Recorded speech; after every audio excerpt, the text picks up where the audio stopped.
Hello everyone, this is Krishnadat and I welcome you to my YouTube channel English Warrior. As I promised that I would start teaching you English, I am here with the first lesson. In this first lesson, we are going to learn imperative sentences as well as verb to be. First lesson में हम imperative sentences और verb to be सीखेंगे.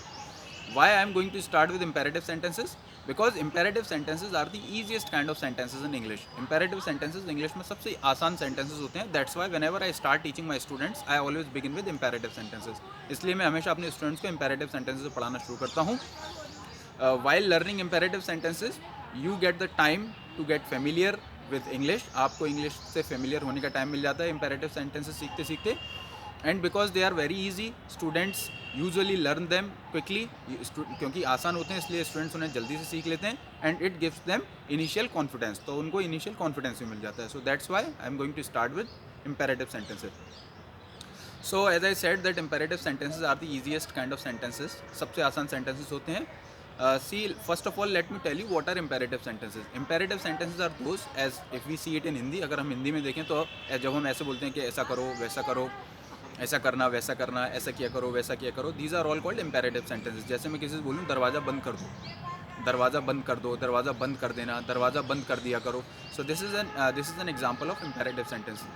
यदि मैं किसी से बोलूँ वहाँ चले जाओ, यहाँ आ जाओ, ये करना वो करना, ऐसा करो वैसा करो, they are all called imperative sentences. ये सारे imperative sentences होते हैं. When you are trying to translate them from Hindi to English, जब आप हिंदी से इंग्लिश में उसे ट्रांसलेट करोगे, और when you try to construct them, the formation of these sentences is very easy. बहुत easy सी formation होती है. You have to start these sentences, you have to start these imperative sentences with base form of the verb. verb की base form से start करने हैं.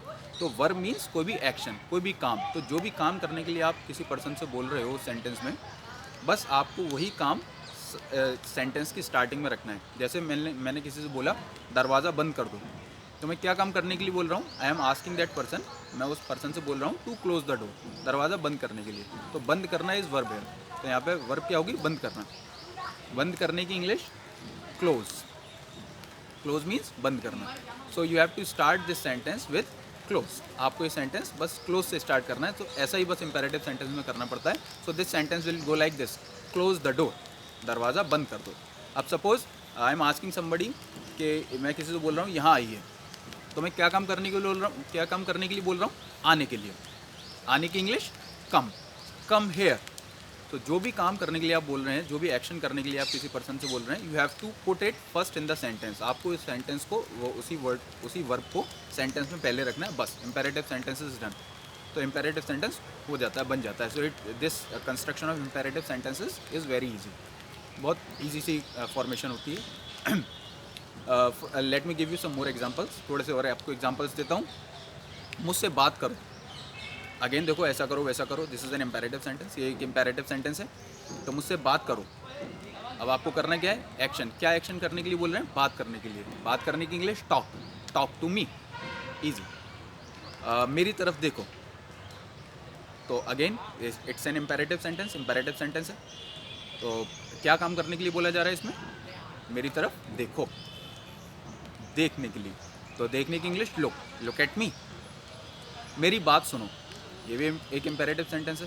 क्या काम करने के लिए बोला जा रहा है? सुनने के लिए. सुनने की English listen. Listen to me. So this is how imperative sentences are constructed. इस तरीके से imperative sentences बनाए जाते हैं. There are several sentences that we speak in our day to day life. Several imperative sentences that we speak in our day to day life. बहुत सारे imperative sentences हम day to day life में बोलते हैं. So I just give you few examples. मैंने आपको बस कुछ एग्जाम्पल्स दी. अच्छा, so these are positive sentences that I have just talked about. ये पॉजिटिव सेंटेंसेस थे, पॉजिटिव imperative सेंटेंसेस थे जो मैंने अभी जिसकी बात की. See there are negative sentences also. Negative sentences में आपको क्या करना है? जब नेगेटिव imperative सेंटेंस आपको बनाना हो, you either need to use do not और never in the beginning of the sentence. अभी तक हम सेंटेंस के बिगनिंग में लगा रहे थे वर्ब की बेस फॉर्म. बट जब आप नेगेटिव सेंटेंस बनाएंगे तो या तो बिगनिंग में डू नॉट लगेगा या नेवर लगेगा. तो बिगनिंग में या तो डू नॉट लगाना है या नेवर लगाना है. डू नॉट जब आप बोलना है, आपको बोलना है कि ऐसा मत करो या ऐसा मत करना, ऐसा मत किया करो, ऐसा नहीं करना. जैसे दरवाज़ा बंद कर दो, this is a positive sentence. Close the door. अब मैं बोलूँ दरवाज़ा बंद मत करना या दरवाज़ा बंद मत करो, so it's a negative sentence. ये नेगेटिव सेंटेंस है. तो ये स्टार्ट होगा डू नॉट से. आप डू नॉट को कॉन्ट्रैक्ट करके डोंट भी बोल सकते हैं. Remember this thing, do not can be contracted into don't. Do not को आप डोंट में कॉन्ट्रैक्ट भी कर सकते हैं। तो इफ़ यू वांट टू से, अगर आपको बोलना है दरवाज़ा बंद मत करो या दरवाज़ा बंद मत करना, सो the sentence will B don't close the door. Positive sentences हम वर्ब की बेस फॉर्म से स्टार्ट कर रहे थे, नेगेटिव सेंटेंसेस हम स्टार्ट कर रहे हैं डोंट से या डू नॉट से। Do not close the door, after do not the verb is there, do not के बाद वर्ब लगी है। सो यू कैन से इधर डोंट क्लोज द डोर और do not close the door. मुझसे बात मत करो, it's also an imperative sentence. इसमें भी हम कुछ काम नहीं करने के लिए बोल रहे हैं, it's a negative sentence, so we'll say don't talk to me. इधर you say don't talk to me और do not talk to me, both are okay. आप कॉन्ट्रैक्ट कर सकते हैं डू और नॉट को and it will become don't. Another example you see, मेरी तरफ मत देखो, don't look at me, it's also negative sentence. So this is how we use do not और don't in imperative sentences. We can use never also, never भी use करते हैं। Never use करते हैं अपन कभी नहीं के लिए, नेवर का यूज़ कभी नहीं के लिए किया जाता है, डू नॉट का यूज़ नहीं के लिए किया जाता है। इफ़ यू वांट टू से कि मुझसे कभी बात मत करना, that will be never talk to me. अब आपको क्या करना है, you have to use never in the beginning of the sentence. Never को सेंटेंस की बिगनिंग में लगाना है, जैसे आपने डू नॉट को बिगनिंग में लगाया था, इसी तरीके से नेवर को बिगनिंग में लगाना है। So this is the only thing you need to do in order to make a negative imperative sentence. अब let me give you few more examples. वहाँ कभी अकेले मत जाना, वहाँ कभी अकेले मत जाना, वहाँ अकेले मत जाना, डोंट गो देयर अलोन। और वहाँ कभी अकेले मत जाना, अब कभी नहीं बोलना है तो never go there alone.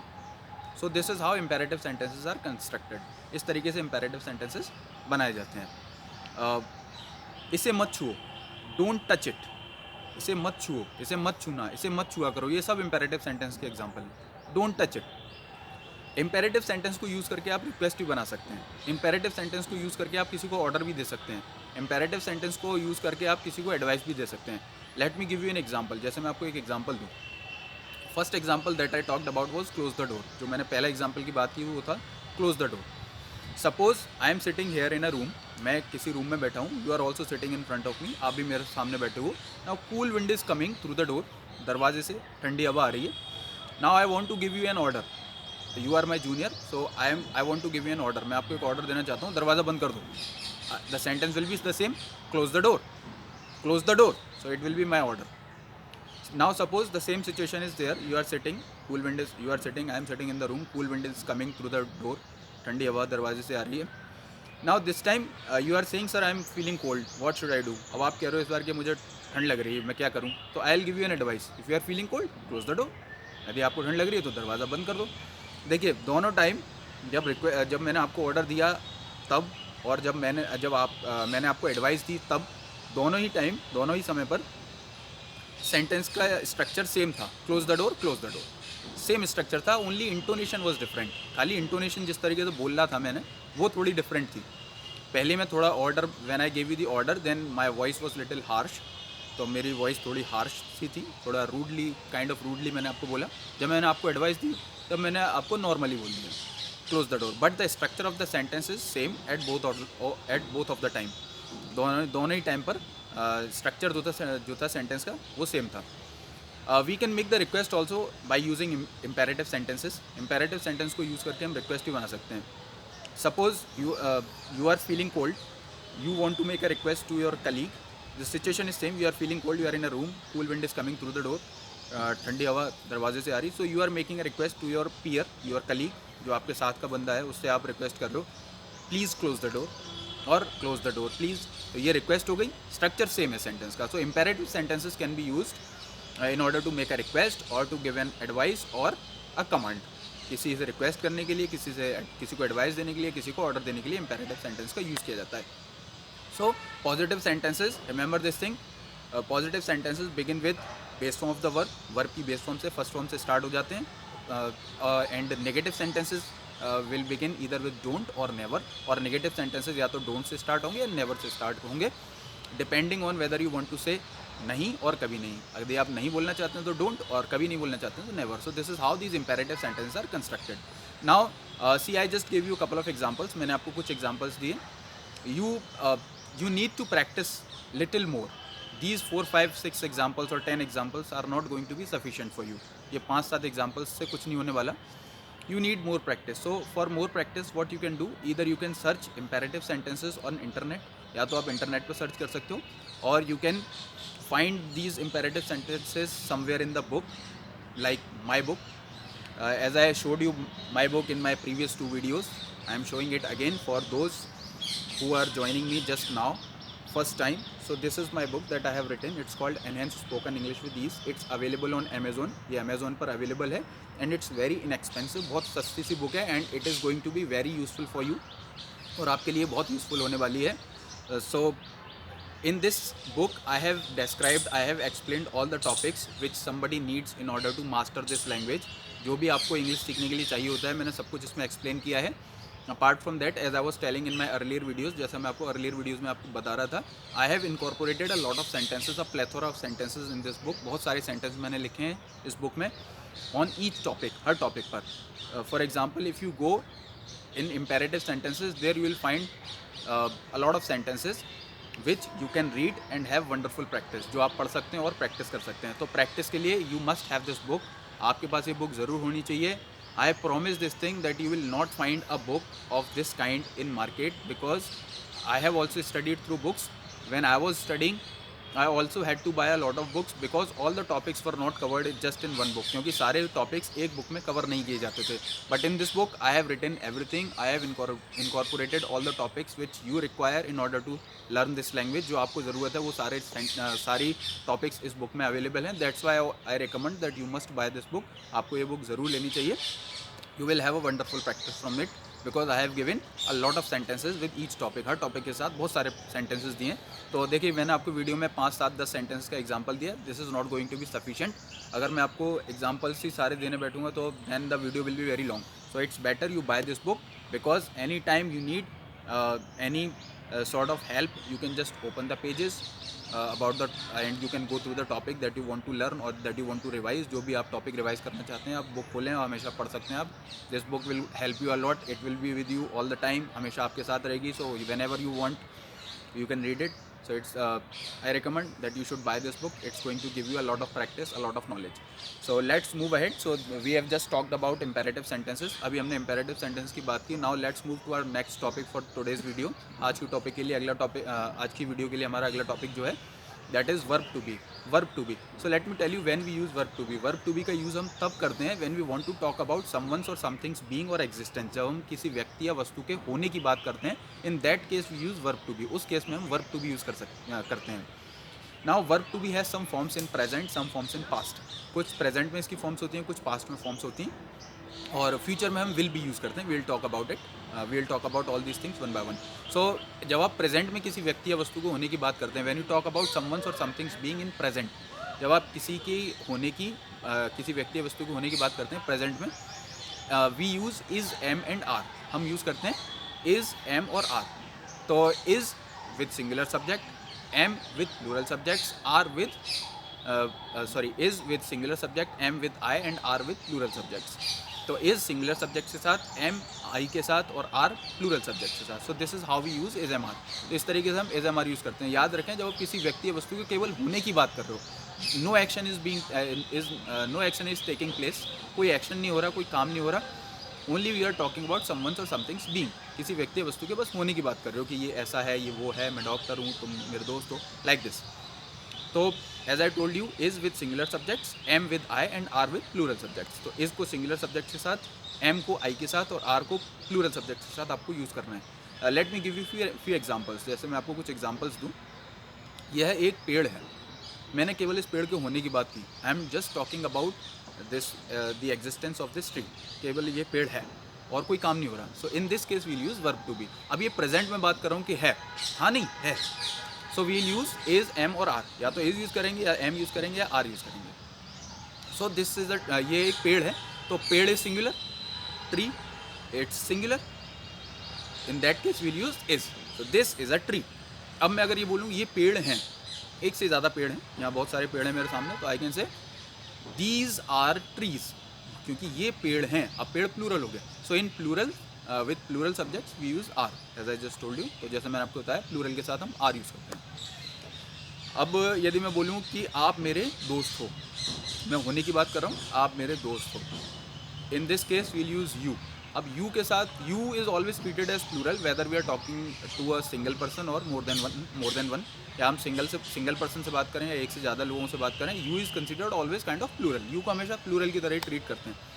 So in this case also we will use are, तो इसमें भी हम आर यूज़ करेंगे।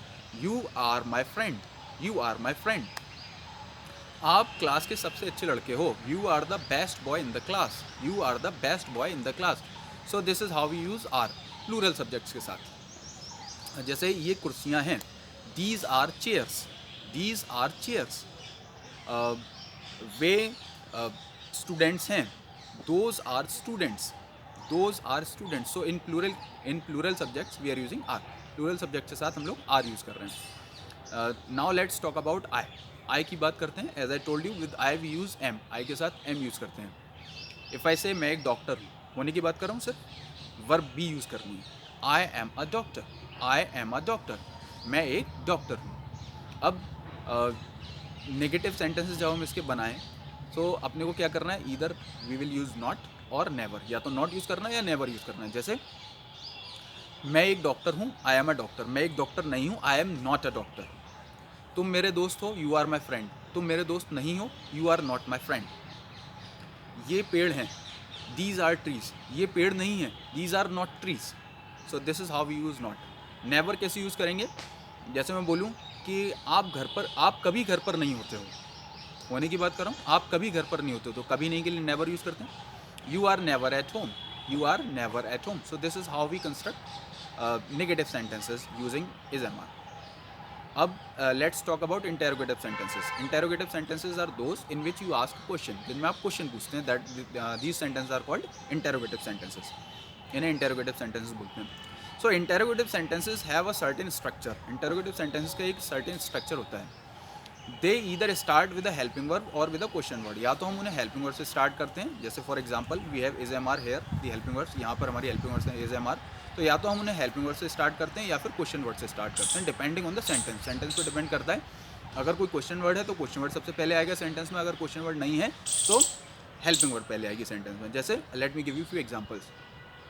क्या आप अमन हो, क्या आप अमन हो। You see this sentence is beginning with क्या, ये सेंटेंस क्या से स्टार्ट हो रहा है। व्हेन दिस क्या comes in the beginning of the Hindi sentence, जब ये क्या हिंदी सेंटेंस के बिगनिंग में आता है, शुरू में आता है, it is not considered as a question word, इसे अपन क्वेश्चन वर्ड नहीं मानते। तो क्या आप अमन हो, जब इसमें कोई क्वेश्चन वर्ड नहीं है, तो as I told you this sentence will begin with a helping word, तो ये हेल्पिंग वर्ड से स्टार्ट होना है।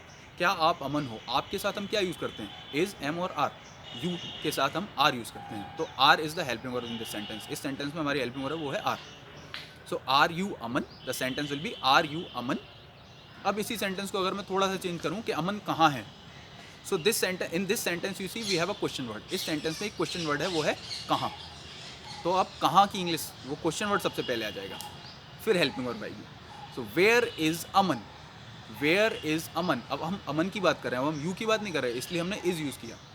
सो where is Aman. So this is how interrogative sentences are constructed. इस तरीके से हम इंटेरोगेटिव सेंटेंसेज को बनाते हैं। This rule applies in all sort of sentences. Whenever you want to make an interrogative sentence, no matter in which tense it is or no matter what kind of sentence it is, you will have to follow the same rule, same structure रहता है interrogative sentence का हमेशा। बस याद रखें helping verbs change होती रहेंगी according to the kind of sentence or tense of the sentence. वो सेंटेंस किस तरीके का है या वो किस टेंस का है, उसके अकॉर्डिंग हेल्पिंग वर्ब्स चेंज होती रहती हैं, but the structure remains the same, structure same रहता है। Now let's talk about was were. We just talked about is am are, is am are की बात की। These are the present forms of verb to be, ये verb to be की present forms हैं। याद रखें verb to be is use when you talk about someone's or something's being or existence. जब आप किसी व्यक्ति या वस्तु को होने की बात करते हैं तब हम वर्ब टू बी यूज़ करते हैं। अच्छा, now let's talk about past. जब आप किसी व्यक्ति या वस्तु के होने की या एग्जिस्टेंस की पास्ट में बात करें, then in that case you have to use was and were. When you talk about someone's or something's being or existence in past, you have got to use was and were, तो आपको was were use करनी है। Present में is am are, past में was and were. Was with singular subjects, were with plural subjects. Was singular subject के साथ और were plural subject के साथ। Let me give you few examples. जैसे मैं एक डॉक्टर था, we will treat here we like in present we use am with I के साथ हम एम यूज़ करते हैं। Here in past we use was, past में हम आई के साथ वॉज यूज़ करते हैं। सो मैं एक डॉक्टर था, आई वॉज अ डॉक्टर। वह मेरा दोस्त था, ही वॉज माई फ्रेंड। तुम मेरे साथ थे, now you is plural, you is always considered plural. You were with me, we'll use were, you were with me. Let me give you few more examples. There were 10 people in the room, कमरे में 10 लोग थे. There were 10 people in the room. There were 10 people in the room. तो past में किसी की होने की बात की, कोई काम नहीं हुआ, जस्ट होने की बात की. We used was and were, तो हमने was were यूज़ किया. Negative sentence will also be the same as we saw in present. जैसे हमने प्रेजेंट में देखा वैसे ही नेगेटिव सेंटेंस होंगे. ईदर विल यूज़ नॉट और नेवर, या तो हम नॉट यूज़ करेंगे या नेवर यूज़ करेंगे. So the late me give you few examples. I was not at home. I was not at home, मैं घर पर नहीं था. मैं घर पर नहीं था. I was not at home. Aman मेरे साथ नहीं था. Aman was not with me. Aman was not with me. आप कभी घर पर नहीं होते थे. You were never at home. You were never at home. कुर्सी टूटी हुई नहीं थी. The chair was not broken. Not या नेवर का नेगेटिव सेंटेंस में हम लोग यूज़ कर लेते हैं. Interrogative sentences as I told in present, जैसा मैंने आपको प्रेजेंट में बताया, either they will begin with a question word और विद अ हेल्पिंग वर्ड. या तो क्वेश्चन वर्ड से स्टार्ट होंगे या हेल्पिंग वर्ड से स्टार्ट होंगे. Just let me give you few examples. थोड़े से एग्जाम्पल्स मैं आपको दे देता हूँ. क्या आप बीमार थे. सो क्या is coming in the beginning of the sentence. क्या आ रहा है सेंटेंस की बिगनिंग में. So there is no question word. This क्या will not be considered as a question word. ये क्या जब शुरू में आ रहा है इसको अपन क्वेश्चन वर्ड नहीं मानेंगे. So the sentence will begin with a helping word. तो सेंटेंस शुरू होगा हेल्पिंग वर्ड से. क्या आप बीमार थे. Were you ill. Were you ill. One more example. क्या मयंक स्कूल में था. Was Mayank at school. Was Mayank at school. ये भी देखो क्या से स्टार्ट हो रहा है. Now let me give you an example with a question word. अब मैं आपको एक क्वेश्चन वर्ड के साथ एक एग्जाम्पल देता हूँ. आप उदास क्यों थे. आप उदास क्यों थे. इसमें हमारे पास एक क्वेश्चन वर्ड है. In this sentence we have a question word क्यों. यहाँ पे अपने पास एक क्वेश्चन वर्ड है, वो है क्यों. So when we have a question word it comes even before the helping word. तो ये हेल्पिंग वर्ड से ही पहले आ जाता है क्वेश्चन वर्ड. तो ये सेंटेंस बनेगा why were you upset. Why were you upset और why were you sad. We can use sad also. So this is how we construct interrogative sentences. अब ये क्या जो स्टार्टिंग में आ रहा था, क्या कभी कभी सेंटेंस के बीच में भी आ जाता है. जैसे उसका नाम क्या था. उसका नाम क्या था. अब ये क्या जब बीच में आ रहा है then it is considered as a question word. तो अब ये क्वेश्चन वर्ड हो गया. So now this will come first in the sentence. What was his name. So this is how we construct interrogative sentences. We have talked about present forms of verb to be. We have talked about past forms of verb to be. तो present forms जो हैं verb to be की वो हैं is am are और past forms हैं was were. Now let's talk about how we use it in future. इसे future में कैसे यूज़ करते हैं. In future we use will be. Shall भी यूज़ कर सकते हैं. Shall is use with I and we. I और वी के साथ शैल यूज़ किया जाता है. But these days actually people tend not to use shall so much. Shall ज़्यादा कुछ यूज़ नहीं होता है स्पोकन इंग्लिश में specially. Shall is now used only in written English. खाली रिटन इंग्लिश में ही यूज़ होता है. So you can freely use will with all the subjects, be it as I, we, you, whatever subjects you are using. जो भी subjects आप use कर रहे हैं आप will use कर सकते हैं. will और be use करते हैं फ्यूचर में. जब आप किसी व्यक्ति या वस्तु के होने की existence की बात करो तो will be use करना है. We have to use will be when we talk about someone's or something's being or existence in future. तो let me give you few examples. मैं आपको कुछ examples देता हूँ. जैसे कल मैं मुंबई में होऊंगा. कल मैं मुंबई में होऊंगा. So मैं मुंबई में होऊंगा. I am talking about my being कि मैं वहाँ होऊंगा. So I will be in Mumbai tomorrow. I will be in Mumbai tomorrow. So let me give you one more example. आप शाम तक बहुत थके होंगे. आप शाम तक बहुत थके होंगे. Suppose I see someone working very hard. मैं देख रहा हूँ किसी को मेहनत करते हुए. So I am telling that person कि आप शाम तक बहुत थके हुए होंगे. So you will be very tired by the evening. You will be extremely tired or you will be exhausted by the evening. So this is how we use will be जब हम किसी व्यक्ति वस्तु के होने की बात करें फ्यूचर में. Now negative sentences. मैं आपका दोस्त नहीं होऊंगा. I will not be your friend. मैं आपका दोस्त कभी नहीं होऊंगा. I will never be your friend. और interrogative sentences again the same thing. Either they will begin with a question word or with a helping word. या तो question word से start होंगे या हेल्पिंग वर्ड से स्टार्ट होंगे. Let me give you an example. क्या आप मेरे दोस्त होगे या दोस्त बनोगे. Will you be my friend. Will you be my friend. Aman कल कहाँ होगा. Where will Aman be tomorrow. Now we have a question word. अब जब ये क्वेश्चन वर्ड हमारे पास आया वेयर कहाँ, तो हमने ये सबसे पहले रखा. So this is how these sentences are constructed. We have now in this video we have talked about imperative sentences and verb to be. We have seen present, past and future forms of verb to be. Now I hope you would have understood it. If you still have some problem, I would suggest you watch this video once again and try to understand the things once again. आप दोबारा इस video को देखिएगा और दोबारा चीज़ों को समझने की कोशिश कीजिएगा. These things are very easy. In English what we need to do, we just need to try to understand the topics a little bit. थोड़ा सा हमें टॉपिक को समझना है, and then we have to do just one thing, we have to practice. हमें खूब सारी practice करनी है. We have to read a lot. See, in my book, the book that I have written, Enhanced Spoken English with Ease, I have in preface I have given all the steps that one needs to follow in order to learn language. I have given some techniques by using which one can learn English, जिसे use करके कोई भी English सीख सकता है. So I suggest you buy that book because the topics are given properly, the sentences are given for practice. Sentences उस book में बहुत सारे दिए हुए हैं प्रैक्टिस के लिए, और प्रीफेस ज़रूर पढ़ें. So that's all for this video. I'll come back with another video very soon. Till then, goodbye. Keep learning, keep improving. Thank you.